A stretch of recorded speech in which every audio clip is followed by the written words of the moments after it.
up to another good morning. Time to go. Oh, we are all looking for adventure.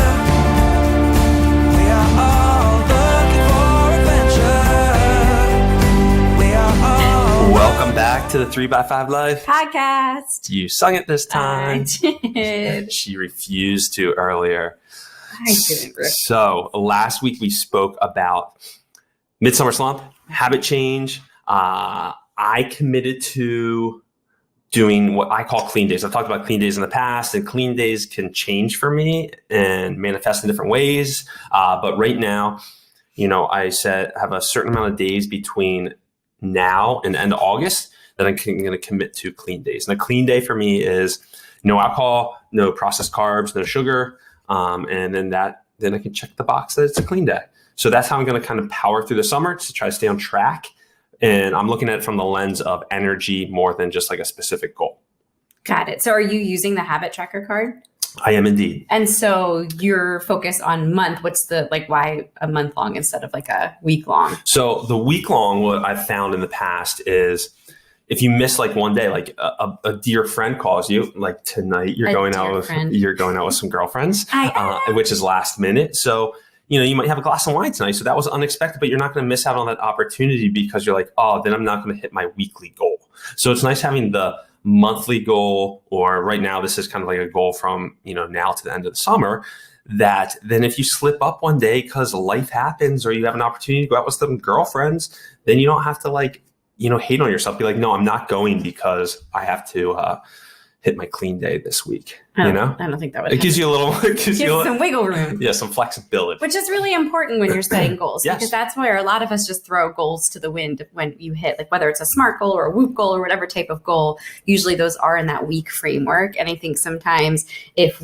let's say it's like I'm going to work out four times in that week or whatever, or I'm going to work out specific days, and if it's super super rigid, then we have more opportunity to just kind of throw it out and be like, well, I didn't hit that. So yes, so I like that idea. And that's why giving yourself some grace and some wiggle room. Yes, and that's why we made the habit tracker cards a month long instead of a week long. Right. Yes. Awesome. Cool. So this week we are talking about the best personal development activity I've ever done. And also, I guess it was the best because it was in the beginning of my journey. So like 10 years ago, I hired my first business coach, and he had me do a strength weakness exercise. So cool. We all do those, but this one had a twist to it. So you had to email your 10 peers and ask them to identify basically a strength or like a unique capability, a unique character trait, and a weakness or kind of a blind spot you have, and have them give you honest feedback. So I was very scared when I hit send at the end of the workday, and then the emails I was going to wake up to the next day was a little nerve-wracking. But being strategic too about who you're choosing, you want to pick people who will give you honest feedback. And good feedback is specific, descriptive, and observable. Wow. So that's what makes feedback. Yes. And I think you did do some family members too, right? I did a few family members. I picked and chose which family members. Because you thought they would give you honest feedback. Exactly. But what came of that though was, I guess the next step once I got all those responses in was just to kind of print them all out. And I took different color highlighters and I kind of created themes. Like if I saw 6 or 7 people were saying the same thing, I took that obviously very seriously. Obviously they would say it in different ways, but then it also gave me awareness that like, wow, if a majority of these 10 people think that, then probably my larger social circle, my business circle, your church circle, all those people kind of probably view you a very similar way. So even if you kind of think you know what they're going to say, it's really powerful hearing it coming from them.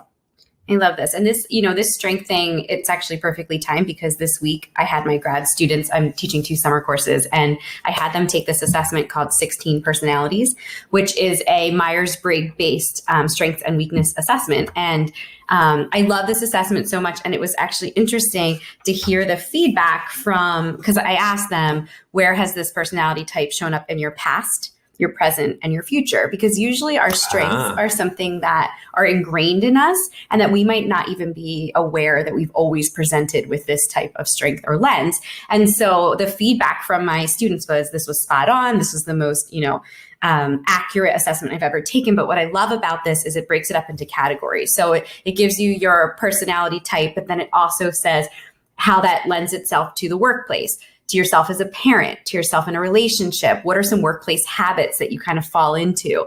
And when we talk about strengths, I also think this connects to purpose and passion.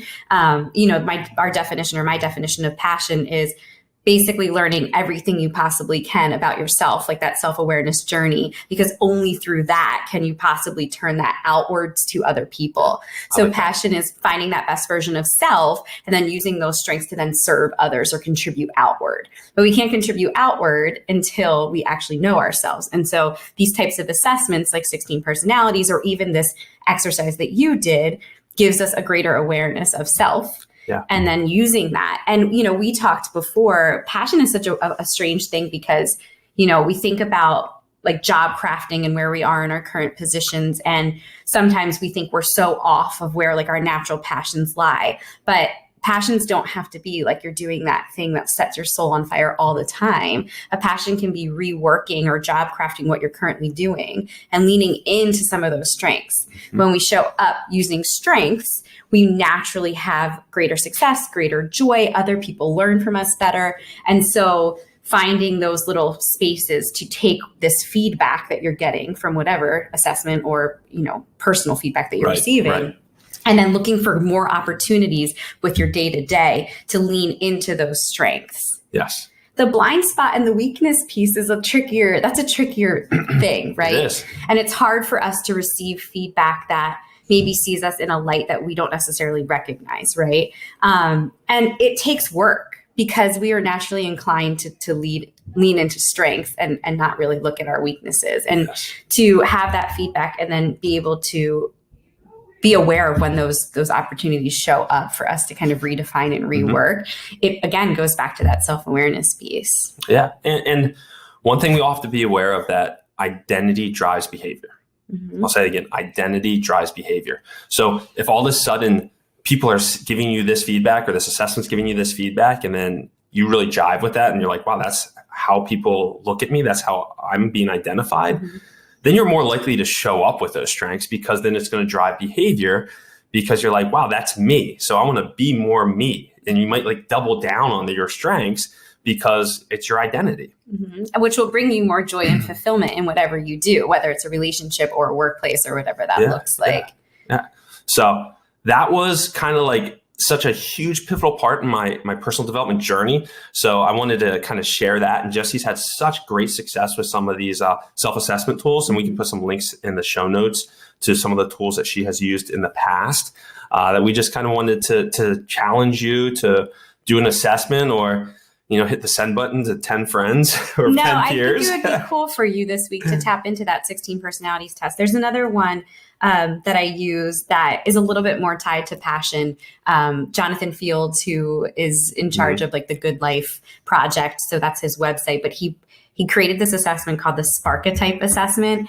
And it almost reminds me of what we were talking about with like alter ego and like that persona that you like try on, or like that costume that you try on. And so it's another just like tool that you can look at. And I think that it's really interesting to help align yourself. Like, so it's leaning into strengths, but it's also aligning yourself with maybe this greater calling that you might not have discovered yet. So it kind of takes it one step further. So I'll link in the show notes the 16 personalities and the Sparketype assessment just for some fun. And we'd love to hear in the Facebook community kind of what you uncovered, or if things did align to what you thought or did not. One thing I did want to mention with these assessments too is sometimes we have an unconscious bias for ourselves when we're taking these. Yes. So I said to Bri, it'd be interesting for him to sit next to me while I'm answering the questions to see if I'm on target. Because when I am these things in my personality assessments, I said to Bri, it's when I'm like at my best, but sometimes I veer off from my strengths when I'm not. And so it's a nice like barometer to be like, oh, I need to pull back and realign. But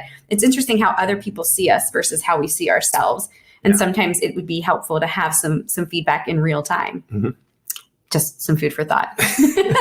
So take those assessments, share with us on the Instagram or Facebook community group, and we'd love to interact with you guys. Yeah. So if you haven't subscribed, please subscribe to the podcast, share with a friend. We hope you're enjoying. And until next week. See ya. Hello world, wake me up to another good morning.